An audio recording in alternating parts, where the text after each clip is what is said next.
Welcome to episode 2 for IT Audit Simplified. And today we'll be talking about risk and controls. If you're preparing for CISA, this is one of the biggest mistakes that people make when they're trying to memorize everything. Instead, one should learn how to think like an auditor, which means in terms of risk and controls. Now, everything kind of like boils down to one simple idea. There's the risk that leads a company to have controls in place to mitigate the risk, and that is what is being audited. In this video, I'll explain this using some of the definitions that CISA uses, as well as some of the real world examples. Now, first thing, what is risk? Risk is basically possibility of loss or undesirable event. There's a possibility of loss. What happens, if something doesn't work? What happens if, let's say, just as an example, access is given to a wrong person? Let's say a wrong employee has access to critical financial data, right? Now, there's a risk that that person can manipulate the data, right? And then which will lead to, incorrect data in the financial statements. So, just to sum it up, what risk is the possibility of loss or undesirable event. This is the CISA definition. Okay, possibility of loss or undesirable event. In simple terms, it's like what could go wrong, not maintaining a register of or a log of all the changes implemented into production. But again, this could be a little bit complicated, so we'll go in detail later. Now, any system or with any process in a company, something can go wrong. You are not able to provide coverage for 100% of the risk. Now, this is where controls come in. Control helps to either reduce or identify risk. Or we could also say it could be used to identify or reduce risk, maybe the other way around, which is, either way, it's fine. Now, because we have covered what risk is, the possibility of loss or an undesirable event, the next thing in our process is okay, what can we do to reduce or identify that risk? This is where controls come in. Controls help us manage the risk. These controls, they help us manage the risk. Now, once you identify the risk, right? Once you identify the risk,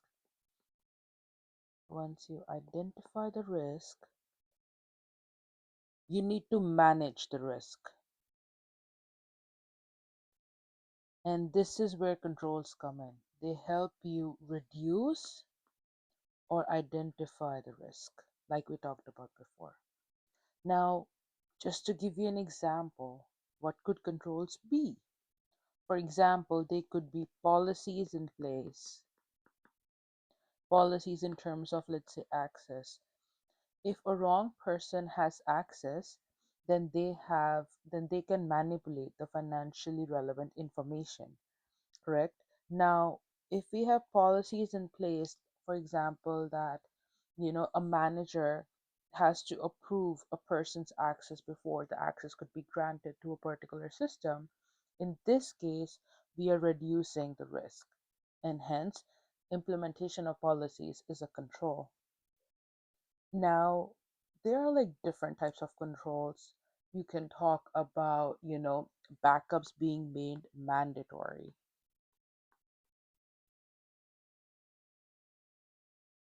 There are other types of controls for like there's a change management approval process in place. Now we will definitely like go into details for these different controls, but for right now we talked about risk being an uncertain event, right? And then there are controls in place either to identify or then reduce the risk. Identify or reduce the risk. Now, just to cover the definition of controls from a CISA perspective, control is a means to manage risk. Very, very simple. It could be policies, it could be certain, procedures in place for an organization. Now, we talked about risk as a possibility of loss or uncertain event. We also talked about controls, which can help us identify or reduce the risk. As auditors, we test the controls to ensure that first they are in place, that they exist to help us manage the risk. And then, second, auditors also help test the controls. It depends on what kind of project it is, what kind of audit it is. Basically, in a nutshell, if you want to know what auditors do, we go to the bottom. Auditors, very, very important, evaluate the controls to see if they're working or not. So let's take an earlier example for access, right? There are like multiple controls that auditors have, or the management has, and auditors evaluate, for access. One of them could be, are there policies and procedures, and does management policies, and does management, kind of like follow them when, let's say, hiring a new employee and when they're granting the access, are there policies in place, and then is management kind of like following that policy or no? Another example for access based control could be, approvals. So if a manager has to provide an approval um, before a user can get access to the system, is it being followed, yes or no?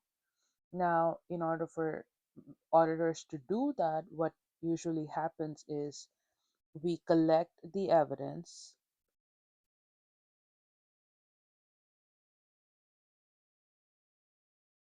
and then testing is done, and then usually, testing and documentation is done together, and then, you have your review and conclusion.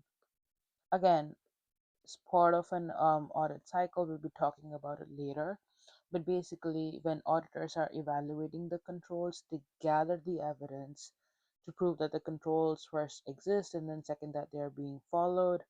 And then we kind of like auditors kind of like do the testing, they actually do the documentation, after which review is done, and then a conclusion is being made.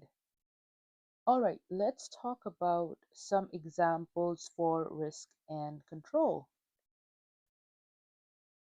Okay, so the first one is, let's say that there's an employee, right, who has access to system, and because they have access to system, they have access to financial data. Now, what is the risk? Risk could be unauthorized access.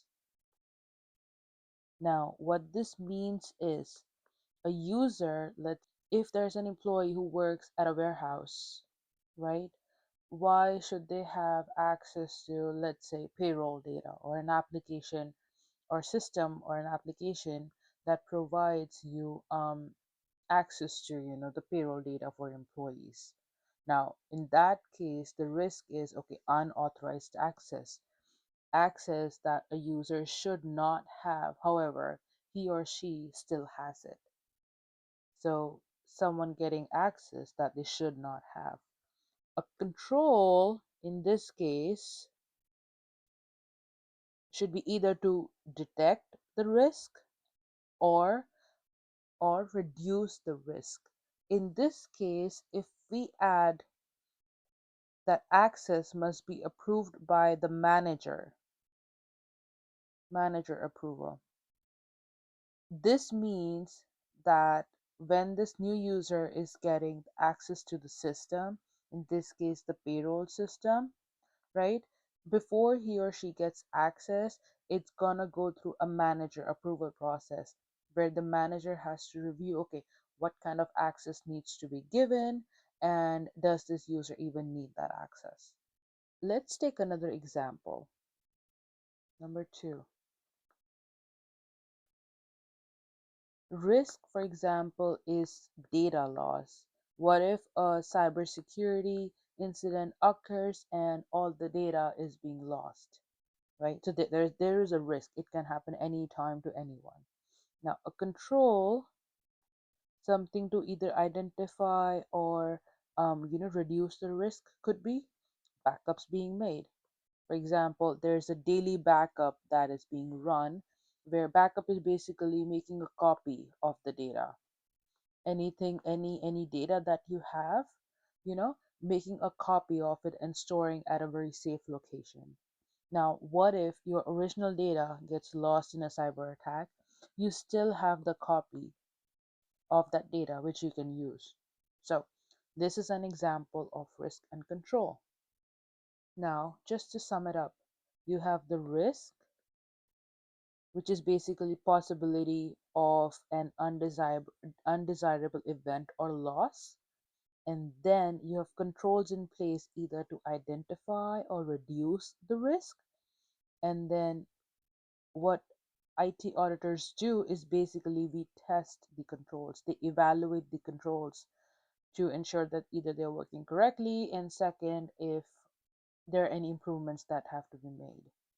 If you understand this flow, you'll be able to understand almost every topic in IT audit and CISA. Hence, this flow is really, really important. Think of it like an auditor. I'll be posting more videos explaining these concepts with real examples. If this helped, feel free to subscribe and let me know what topic you want next. See you in the next one. Bye bye.